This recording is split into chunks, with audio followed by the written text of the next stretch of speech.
Praise the Lord. आज की सुबह के लिए प्रभु का धन्यवाद करते हैं। प्रभु हमारा भला है, उत्तम परमेश्वर है, अच्छा परमेश्वर है, उसके नाम की प्रशंसा करते हैं। मेरे प्यारों, आज सुबह जब हम प्रभु का वचन जो समझने जा रहे हैं वो है उम्मीद ना खो। जी हाँ, उम्मीद ना खो, डोंट लॉस होप। इस विषय पर हम परमेश्वर के वचन से बात करेंगे, किस प्रकार से हमें अपनी आशा को नहीं खोना चाहिए, अपनी उम्मीदों को नहीं खोना चाहिए। इस विषय पर आइए प्रभु यीशु के वचन से हम बात करेंगे। मेरे प्यारों, परमेश्वर आशा का दाता है, आशा देने वाला हमारा परमेश्वर है। उसके पास आशा की भरपूरी है। जब हम बाइबल को पढ़ते हैं, बाइबल के वचनों को हम जब अभ्यास करते हैं, समझते हैं, तब हमें पता चलता है कि परमेश्वर के वचन हमें बार बार नई नई उम्मीद देते रहता है, नई आशा देते रहता है। स्पेशली उन लोगों के लिए जो लोग निराशाओं से गुजरते हैं, असफलताओं से गुजरते हैं, विपत्तियों से गुजरते हैं, ऐसे लोगों के लिए जिनके पास कोई उम्मीद नहीं होती है, कोई आशा नहीं होती है, और ऐसे लोगों के लिए परमेश्वर का वचन एक आशा के स्वरूप में खड़ा रहता है, उम्मीद के स्वरूप में खड़ा रहता है। और इसलिए मैंने कहा कि खुद परमेश्वर आशा का दाता है, उम्मीदों का परमेश्वर दाता है। ना केवल इतनी बात, लेकिन उम्मीदों का जो स्रोत है, उगम है, वो हमारा उद्धारकर्ता यीशु है।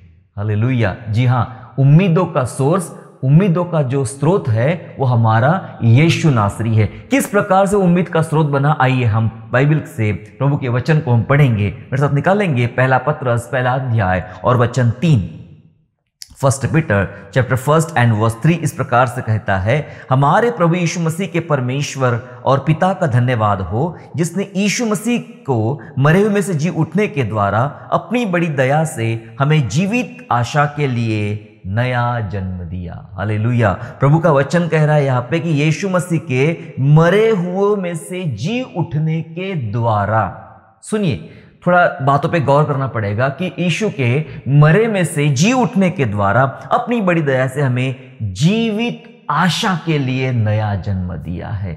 जीवित आशा के लिए नया जन्म दिया है यीशु के मरे हुए में से जी उठने के द्वारा। जी हाँ, बाइबल में जो प्रभु यीशु मसीह के मरने की और मरने में से जी उठने की जो घटना है हमें याद दिलाती। मरना क्या है? मरना सब कुछ खो देना है।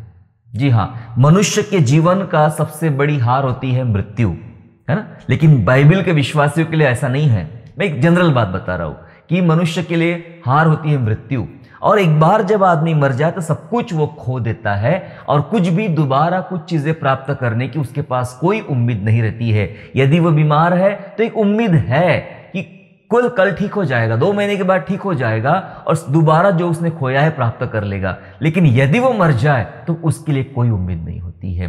तो उम्मीद खो चुका होता है इंसान। लेकिन यीशु का पुनरुत्थान, मरे हुए से जी उठना, इस बात को दर्शाता है कि जैसे यीशु मरा और मरे में से जी उठा है, तो बाइबल ये बता रही है हमें कि ये हमारे लिए एक नई आशा है कि यीशु जी उठा है। यीशु का जी उठना हमें सिखा रहा है कि तुम्हारे लिए अभी भी आशा है।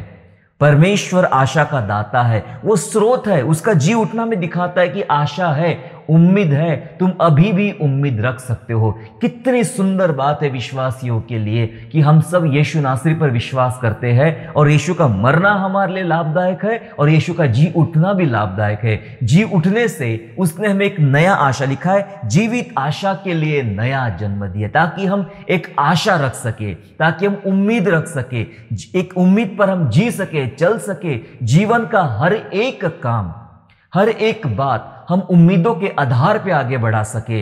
ये बात परमेश्वर का वचन हमें सिखाता है। यीशु मसीह का मरना और जी उठना हमें सिखाता है मेरे प्यारों। और इसलिए परमेश्वर का वचन कलीसिया से बात करता है कि कलीसिया उम्मीदों के प्रति प्रयत्नशील रहे, कलीसिया कार्यशील रहे, अपनी आशा को पूरा करने के लिए, आशा को पूरा होते हुए अपने जीवन में देखने के लिए प्रयत्नशील होना चाहिए कलीसिया। वचन ऐसा कह रहा है मेरे प्यारों, प्रयत्नशील। इसका यह मतलब होता है, कई बार होता है ऐसा हमारे जीवन में कि हम कुछ बात की उम्मीद करते हैं और कभी कभी ऐसा लगना शुरू होता है कि अब मेरी उम्मीदें पूरी नहीं होगी, अब मेरी आशा पूरी नहीं होगी, और अब हम हार मान बैठ जाते हैं। और कई बार तो ऐसा होता है कि हम थक जाते हैं। 2 महीना चला गया, 3 महीना चला गया, 1 साल चला गया, 2 साल चला गया, किसी विशेष प्रकार की बातों के लिए हम दुआ कर रहे हैं, या किसी विशेष बात को हम लोग बाट जोह रहे हैं, या और कुछ उम्मीद कर रहे हैं कि ऐसा कुछ होना चाहिए मेरे जीवन में। लेकिन वो हुआ नहीं और लेट हो रहा है, तो हम हार मान जाते हैं, हम दुआ करना छोड़ देते हैं, हम उसके प्रति सोचना बंद कर देते हैं, हम उसके लिए काम करना बंद कर देते हैं। आइए प्रभु का वचन क्या बताता है, इस बात पर हम लोग सीखेंगे। मेरे साथ निकाल लेंगे आप इब्रानियों की पत्री अध्याय 6, Hebrew chapter 6 and verse 10 and 11। छठे अध्याय का 10 और 11 वचन इस प्रकार से कहता है, सुनिए ध्यान से। लिखा है, क्योंकि परमेश्वर अन्यायी नहीं कि तुम्हारे काम और उस प्रेम को भूल जाए जो तुमने उसके नाम के लिए इस रीति से दिखाया कि पवित्र लोगों की सेवा की और कर भी रहे हो। आगे लिखा है, पर हम बहुत कुछ चाहते हैं कि तुम में से हर एक जन अंत तक पूरी आशा के लिए ऐसा ही प्रयत्न करता रहे। हालेलुया। परमेश्वर के वचन में लिखा है, परमेश्वर अन्यायी नहीं है, अन्यायी नहीं है, वो तुम्हारे काम को जानता है। ऐसा लिखा है, वो भूलता नहीं तुम्हारे कामों को, तुम्हारे प्रेम को वो भूलता नहीं। जो आपने उसकी सेवकाई के लिए, उसके राज्य के लिए जो आपने काम किया है, प्रेम दिखाया, उसको वो भूलता नहीं है, याद रखता है। ऐसा लिखा है, इसलिए लिखा है कि अंत तक हर एक व्यक्ति अंत तक पूरी आशा के लिए प्रयत्न करता रहे। परमेश्वर भूलता नहीं है मेरे प्यारों, वो चाहता है कि वो उन बातों को याद रखता है, और उन बातों को याद रखते हुए जब आपके जीवनों में वो आशीष देना चाहता है, आपके जीवन में एक बदलाव लाना चाहता है, तो वो चाहता है कि कलीसिया लगातार प्रयत्न करते रहे, कलीसिया प्रयत्नशील कलीसिया बने। हालेलुया। जी हाँ, परमेश्वर भूलता नहीं, याद रखता है, लेकिन याद रखते ही वो आपको तुरंत आशीष नहीं दे देगा, तुरंत आपकी प्रार्थनाओं का उत्तर या तुरंत सब बातों का प्रत्युत्तर नहीं दे देगा। वो चाहता है कि हम लगातार प्रयत्नशील रहे। याद रखता है परमेश्वर मेरे प्यारों। कितनी अच्छी बात है, हमारा परमेश्वर हमारे कामों को स्मरण रखता है, हमारे कामों को याद रखता है, लेकिन तुरंत इसलिए नहीं देता है कोई बात का प्रतिफल, क्योंकि वो चाहता है कि हम कैसे, अगर हमें मिल गया तो हम आशा खो देंगे। जी हाँ, अगर कोई चीज हमें प्राप्त करना है, यदि वो मिल जाए तो उसके बाद हम सब कुछ हमारा खत्म हो जाएगा, कि अब दूसरी बातों के लिए हमें सोचना पड़ेगा। लेकिन प्रभु चाहता है कि आप आशा में आनंदित रहो, और परमेश्वर आपकी आशा अपने समयानुसार पूरी करेगा, इसलिए प्रयत्नशील रहो।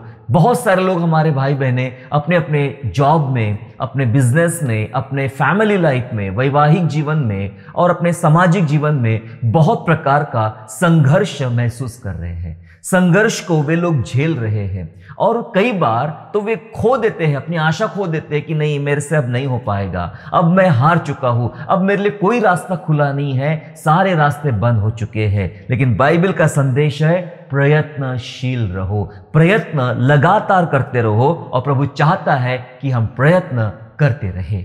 जो कलीसिया प्रयत्नशील है, उम्मीद के लिए, अपनी आशा के लिए प्रयत्न करती है, लगातार कर रही है, ऐसे लोगों के लिए प्रभु के वचन बहुत वायदे हैं। आज हम उन वादों को पढ़ेंगे, आज हम उन बातों को पढ़ेंगे और जानेंगे किस प्रकार परमेश्वर का वचन हमें उम्मीद ना खोए, हम लोग उम्मीद ना खोए, इसलिए हमें कोसा मजबूत करता है। मैं आपको बताना चाहता हूं कि प्रभु कभी भी धर्मियों को उम्मीद खोने नहीं देता है। हालेलुया।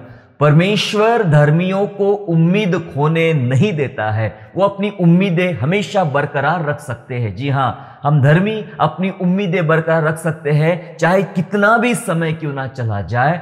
आप उम्मीद मत खोइएगा, परमेश्वर आपकी आशा पूरी करेगा। ऐसा लिखा है वचन में कि अंत में तेरी आशा पूरी करूंगा। हमारा परमेश्वर हमारी आशा पूरी करता है। फिर सब निकालेंगे उत्पत्ति की पुस्तक, उसका 48वां अध्याय और वचन 11, जेनेसिस चैप्टर 48 एंड वर्स 11, जहां हम जानेंगे कि कैसे परमेश्वर धर्मियों को उम्मीद खोने नहीं देता है। यह बात याकूब की हो रही है। सुनिए क्या लिखा है। तभी इस्राएल ने यूसुफ से कहा, मुझे आशा न थी, सुनिए, इनको आशा नहीं थी, मुझे आशा न थी कि मैं तेरा मुख फिर देखने पाऊंगा, परंतु देख, परमेश्वर ने मुझे तेरा वंश भी दिखाया है। हालेलुया। याकूब कहता है, इजराइल, ऐसा लिखा है, इजराइल कहता है, यानी याकूब कहता है यूसुफ को कि मैंने उम्मीद खो चुका था। जब मुझे समाचार मिला कि तुझे किसी जंगली जानवर ने खा लिया है, तेरे वो कपड़ा मैंने देखा, रक्त से लगा हुआ कपड़ा मैंने देखा, मेरे बच्चों ने मुझे वो कपड़ा दिखाया, तब मैंने सोचा कि मेरा बच्चा, इतना अच्छा बच्चा मैंने खो चुका हूं, ये चला गया, अब मैं दोबारा कभी इसे देखूंगा नहीं। याकूब कहता है कि मैंने अपनी उम्मीद खो चुका था, कि तुझे देखने की उम्मीद खो चुका था। लेकिन बाइबल सिखाती कि परमेश्वर ने याकूब को इजराइल बनाया, याकूब को धर्मी बनाया, याकूब के विषय में परमेश्वर ने वाचाएं बांध के रखा था। और इन वाचाओं के द्वारा क्या हुआ कि एक समय ऐसा आता है कि याकूब को मिस्र जाना पड़ता है, यूसुफ के द्वारा बुलावा भेजा जाता है और मिस्र चला जाता है याकूब। और जब अपनी पहचान प्रकट करता है यूसुफ कि मैं वही बेटा हूं जो तुम्हारे भाइयों ने मुझे मेरे भाइयों ने मुझे फेंक दिया था, बेच दिया था, मैं वही हूं, प्रभु ने मुझे यहां पर लाया। तब जाके याकूब जब उससे बात करता कहता कि मैं बिल्कुल भी उम्मीद खो चुका था। क्या आप में ऐसे कई धर्मी हैं जो ये सोचते कि मैं तो उम्मीद ही खो चुका हूं, मैं उम्मीद खो चुका था कि मैं दोबारा कोई बात कर सकता हूं। मैं आपको बताना चाहता हूं, यहां लिखा है, याकूब कहता है कि मैं उम्मीद खो चुका था, लेकिन मैंने सिर्फ तेरा चेहरा नहीं देखा, परमेश्वर ने तो मुझे तेरा वंश भी दिखाया है, तेरे बच्चों से भी मिलवाया है। जी हां, यदि आप धर्मी हैं, आप उम्मीदों पे अपना जीवन चला रहे हैं, परमेश्वर पर विश्वास रख रहे हो, तो परमेश्वर धर्मियों को कभी भी उम्मीदें खोने नहीं देगा। हालेलुया। इसलिए मेरे प्यारों, अपनी उम्मीद को पकड़ के रखे, परमेश्वर आपकी उम्मीद को आपको खोने नहीं देगा। कई बार ऐसा होता है हमारे जीवनों में कि हम मनुष्य से बहुत उम्मीद लगाए बैठते हैं। देखो, हमारी तकलीफ कहाँ है, हमारे तकलीफों का कारण क्या है, हमें ठेस क्यों लगती है, हम कई बार वीक क्यों पड़ जाते हैं। जबकि यहां बाइबल में बहुत जगह, मेरे पास समय नहीं आपको इतने वचन बताने का, इतने सारे वचन हैं आशा को लेकर, उम्मीद को लेकर पूरी बाइबल में। पर हम निराश कहाँ होते, जब हम मनुष्य के ऊपर आसरा रखते हैं, मनुष्य पर भरोसा रखते हैं और उसके ऊपर उम्मीद रखते हैं और वो आपकी उम्मीद तोड़ता है। मनुष्य आपकी उम्मीद तोड़ता है मेरे प्यारों। परमेश्वर से कभी हमें धोखा नहीं मिलेगा, लेकिन मनुष्य से हमेशा धोखा मिलता है। मनुष्य से उम्मीद लगाना हमें कमजोर बना देता है। आइए मैं आपको एक उदाहरण बताता हूं और उदाहरण के साथ, दृष्टांत के साथ मैं आपको इस बात को समझाना चाहता हूं। एक धनवान व्यक्ति था और उस धनवान व्यक्ति अपने घर में बड़े आलीशान जीवन वो जीता था। लेकिन एक दिन ऐसा आया, वो ठंड का समय था, जैसे अभी चल रहा है, काफी ठंड वहां पे पड़ रही थी, ठंड का समय था। और एक गरीब आदमी उसके दरवाजे के बाहर, जो बाहरी दरवाजा था, उस दरवाजे के बाहर एक आदमी पड़ा रहता था। तो एक शाम को ऐसा हुआ कि ये आदमी, जो धनवान आदमी था, अपने कुछ काम से बाहर निकला और उसने उस आदमी को पड़ा हुआ, जमीन पे पड़ा हुआ और ठंड के मारे थर थर कांपते हुए उसको देखा। तो यह आदमी, धनवान आदमी, उस गरीब के पास जाकर बोलता है, तुम इतने गरीब हो कि तुम्हारे पास चीजें नहीं है, तुम यहाँ पे पड़े हो, तुम्हें ठंड बहुत लग रही है।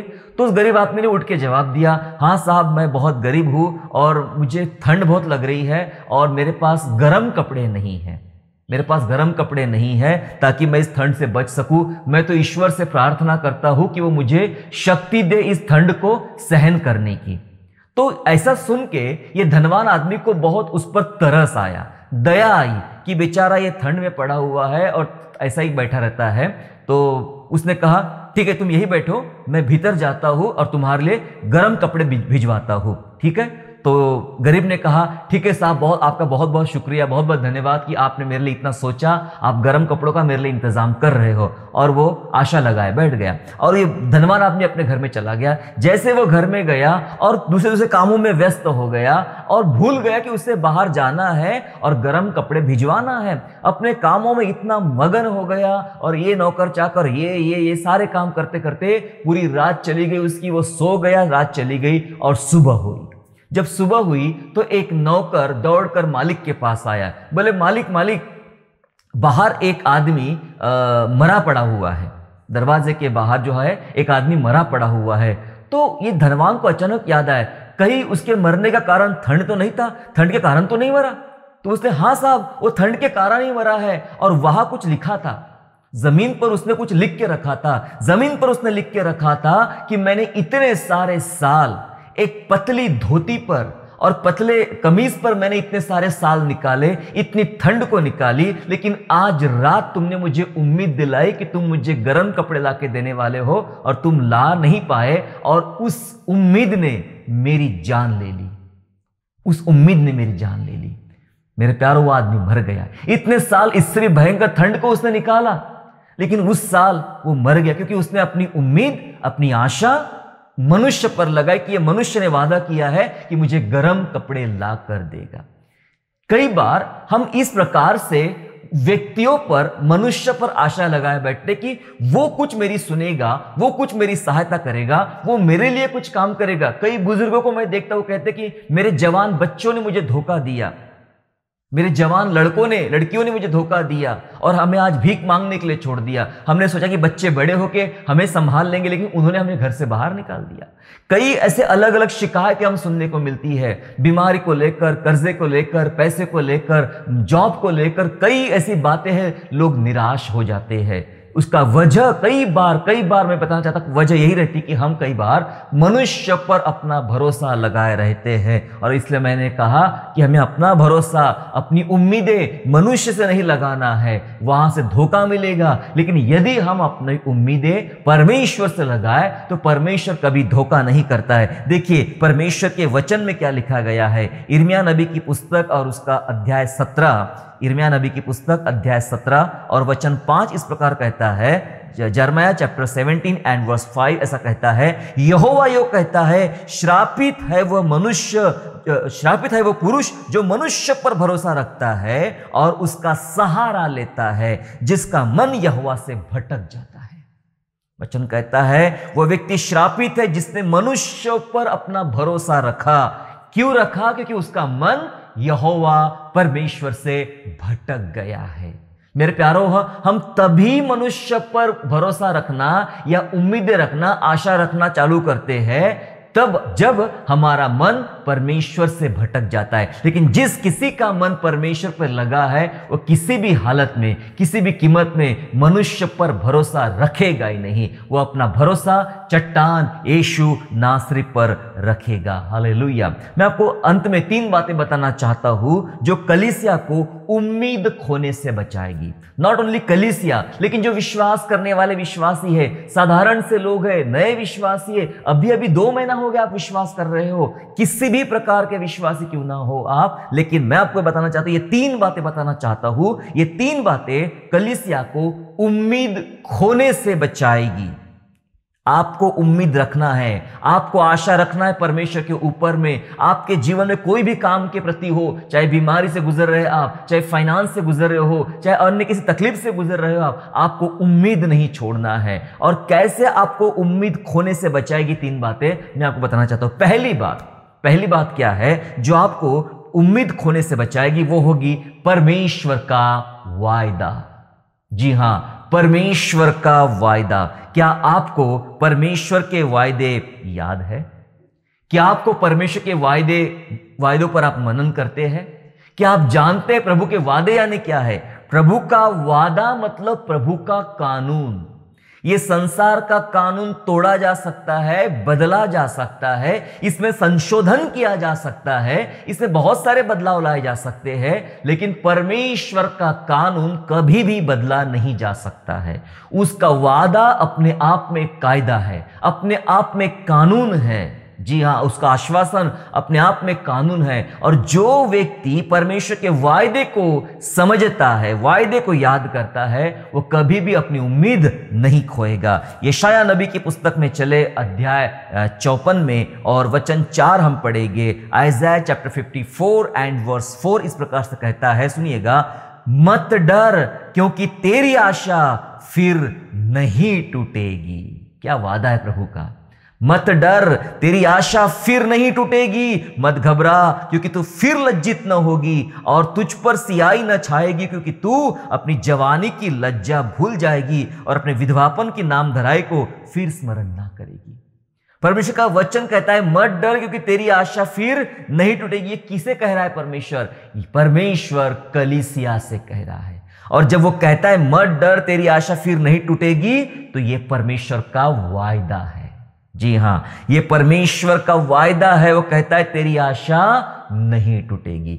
आपको और मुझे करना क्या है? अगर हमें उम्मीद खोने से बचना है तो सबसे पहले प्रभु के वादे खोज निकालिए। अगर आपको ऐसा खोजना नहीं आता है, आप एक कागज और कलम लेके बैठिएगा और बाइबल पढ़ना शुरू कर दीजिए और बाइबल में जहां जहां आपको वायदे दिखते हैं प्रभु के, उसको लिख कर अलग अपनी डायरी में लिख कर रखना शुरू कर दीजिए। बहुत सारे वायदे आपके पास इकट्ठा हो जाएंगे। उन वायदों पर मनन कीजिए, उन वायदों पर आप अध्ययन कीजिए, जांचिए, सोचिए कि परमेश्वर का वादा किसके लिए है। ये कोई कथा और कहानियां नहीं है, ये कोई नॉवेल नहीं है, ये जीवन की पुस्तक है, जीवन बदलने वाली पुस्तक है। इसलिए परमेश्वर के वायदों पर ध्यान दे, परमेश्वर के वायदे को याद रखे। जब जब आपको परमेश्वर के वादे याद रहेंगे, मैं आपको बताना चाहता हूं, तब तक आप उम्मीद खोने से बच जाओगे। आपके अंदर एक बात आएगी कि आप अपनी उम्मीद खो रहे हो, अपनी आशा खो रहे हो। नहीं, अब मुझसे नहीं होगा, अब मैं हार रहा हूं, अब मैं टूट रहा हूं। वो टाइम आपको अगर कोई बचाने वाला मिलेगा तो वादा, परमेश्वर का वादा। जितने वादे को आप याद कर सकते हो उतने वादे को याद कर लीजिए।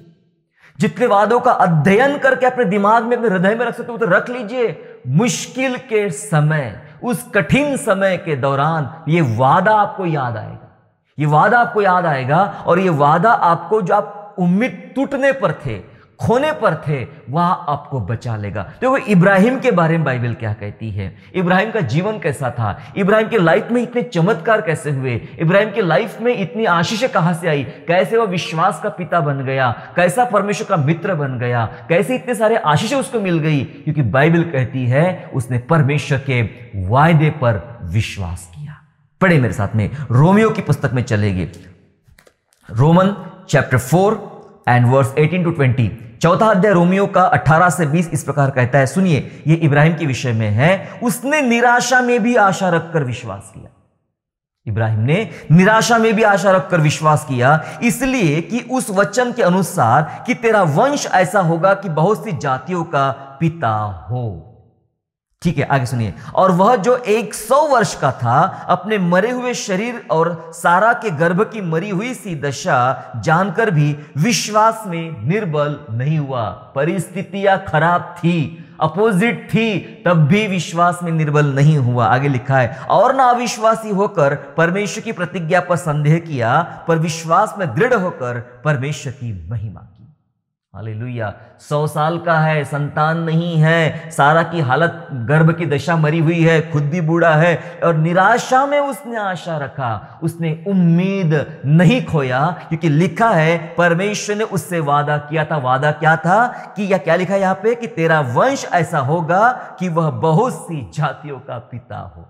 यह वादा है, यह परमेश्वर ने इब्राहिम से किया वादा है। यह वादे ने उसको 100 साल की उम्र में आशीष दिलाया। इस वादे ने उसको, जहां असफलता दिखती है, परिस्थितियां पूरी विपरीत है, वहां उसने आशीष पाया।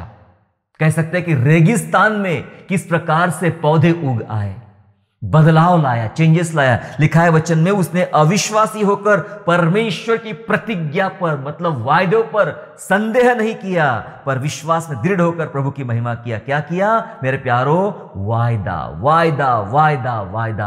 आपके जीवन में परमेश्वर के वायदे आपको कितने याद है? कितने वायदों को आप समझते हैं, आश्वासन को आप समझते हैं? मेरे प्यारो, आप सुनिए, परमेश्वर का वायदा आपको उम्मीद खोने से बचाएगा। आप कहां कहां उम्मीद खो रहे हैं, वहां वहां परमेश्वर के वायदे को समझना, पढ़ना शुरू कर दीजिए। पहला काम। दूसरा काम, दूसरी बात जो आपको उम्मीद खोने से बचाएगी, दूसरा काम यह है हमारा अंगीकार। हमारा अंगीकार, पहला आश्वासन, दूसरा अंगीकार।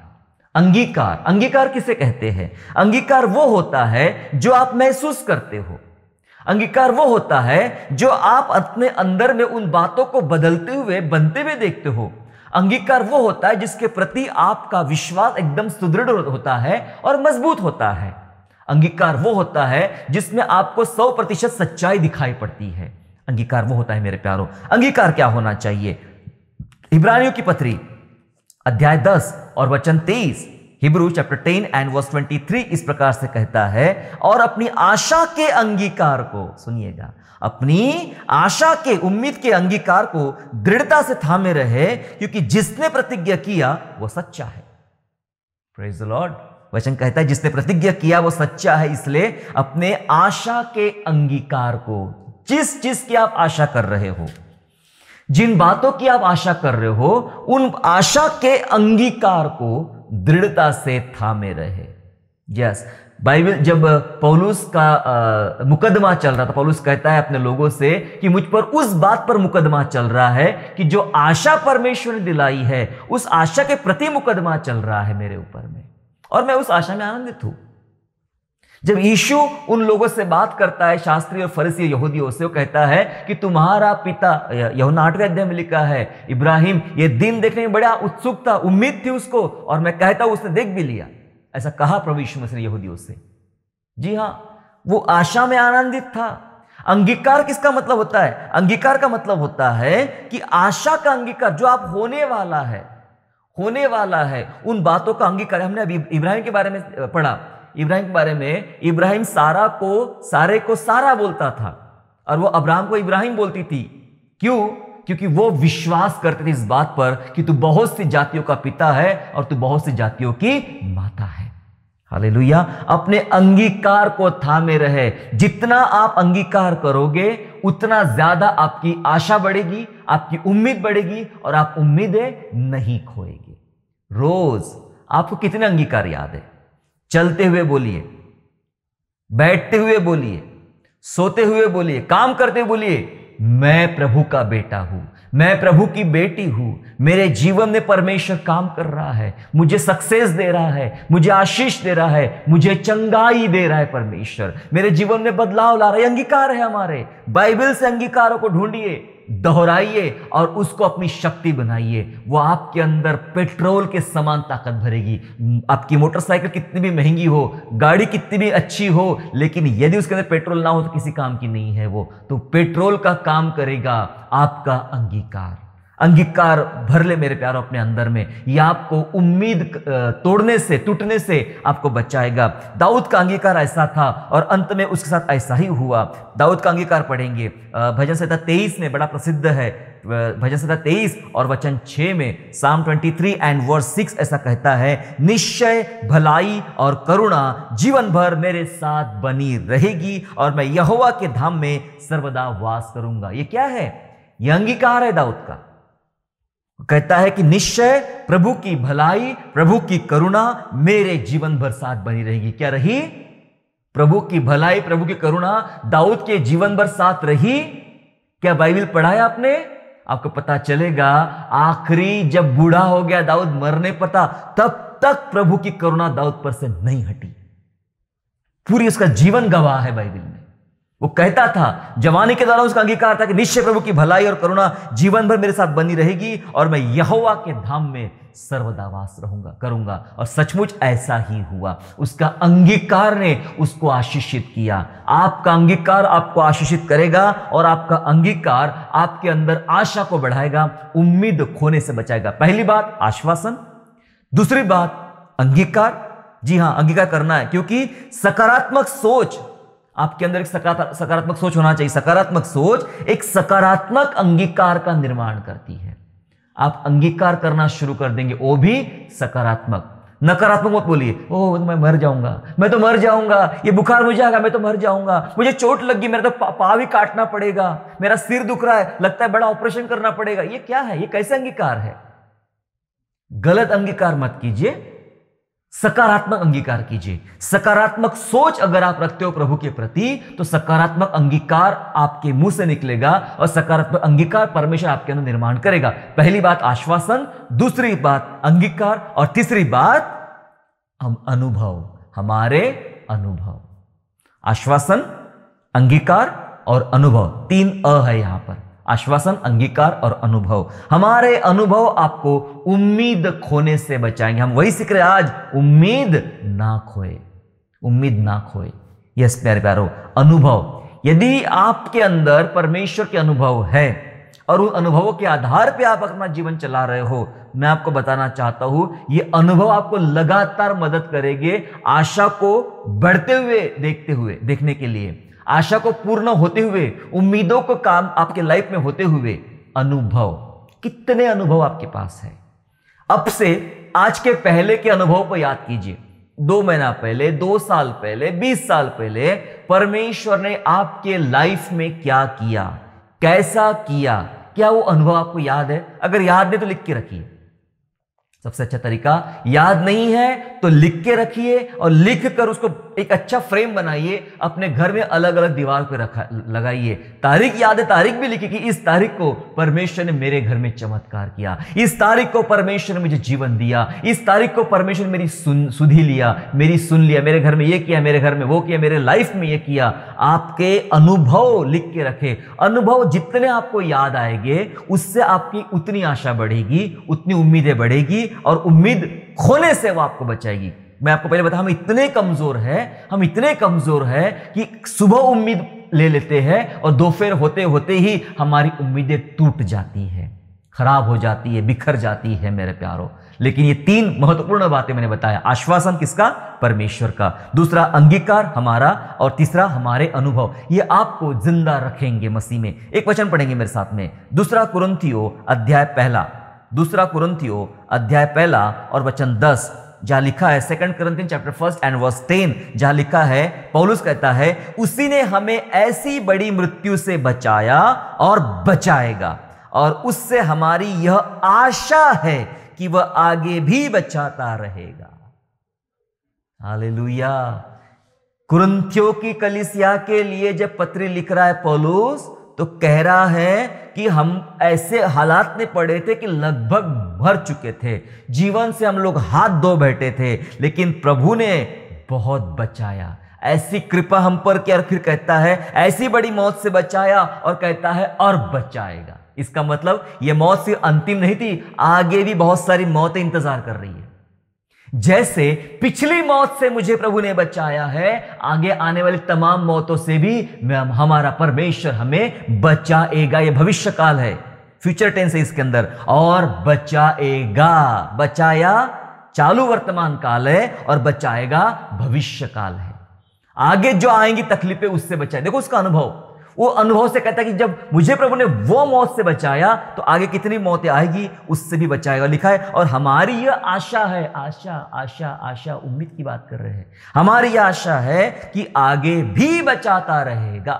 अनुभव है ये, उसको अनुभव याद है अपने, कैसे कैसे अनुभव मिले, जंगली जानवरों के बीच में, रिश्तेदारों के बीच में, जेल में, और लोगों ने मार के फेंक दिया, पता नहीं कितने अनुभव उसको आए ऐसे। वो कहता है वहां हमारे प्रभु ने बचाया, तो आगे और क्या क्या होने वाला है उसमें भी बचाएगा। पता है, उम्मीद, आशा थी उसके अंदर में, उसके अनुभवों ने उसकी आशा बढ़ाई, उसके अनुभवों ने उसकी आशा को मजबूत किया। आपके जीवन में आपके पास कितने ऐसे अनुभव अब तक आए मेरे प्यारों? ये अनुभव आपको जीवित रखेंगे, ये अनुभव आपको आपकी आशा टूटने से बचाएंगे। इसलिए अनुभवों को याद करें।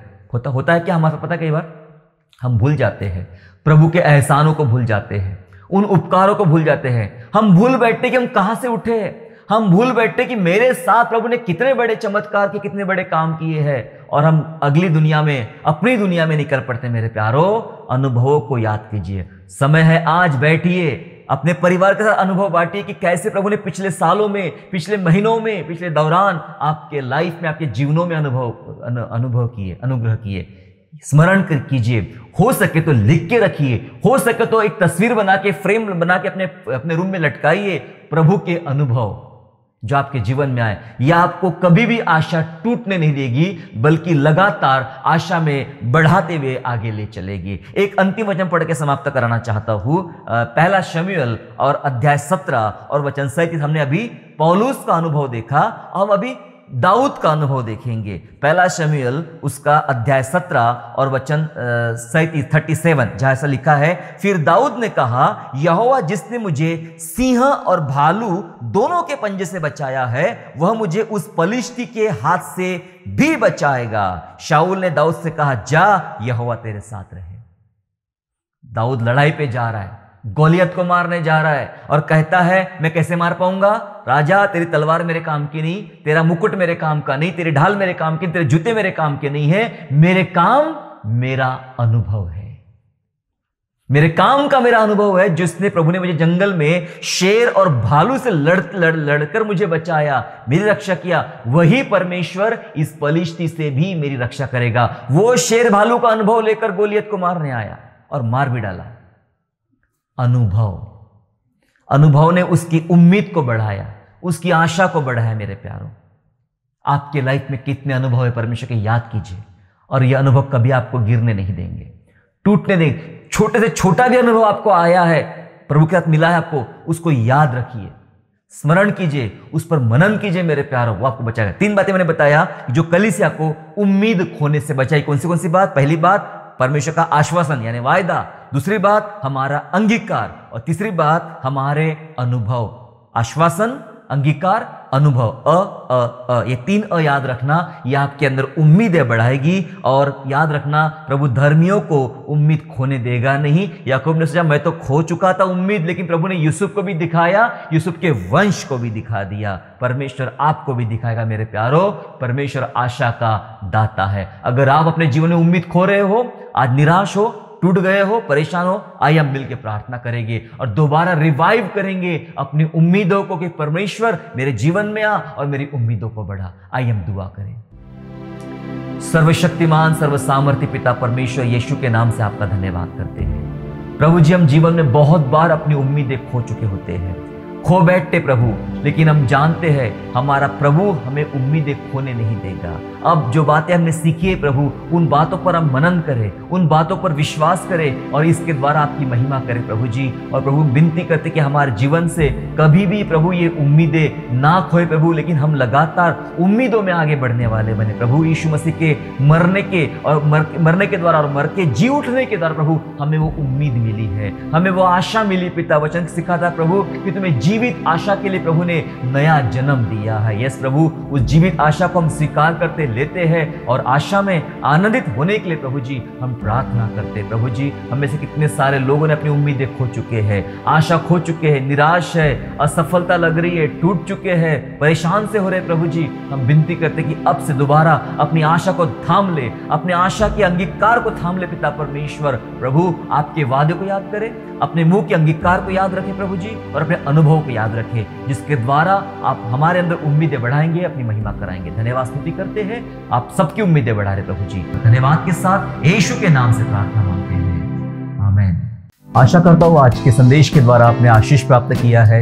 यदि सचमुच आपने आशीष प्राप्त किया है तो इस संदेश को दूसरों के साथ शेयर कीजिए और हमारे दूसरे भी संदेशों को सुनने के लिए हमारे चैनल को सब्सक्राइब करें और नोटिफिकेशन के लिए बेल आइकन को दबाइए। और हाँ, यीशु पर विश्वास करना ना छोड़े, वो आपको आशीषमय स्थानों की ओर आगे ले जाएगा। God bless you all.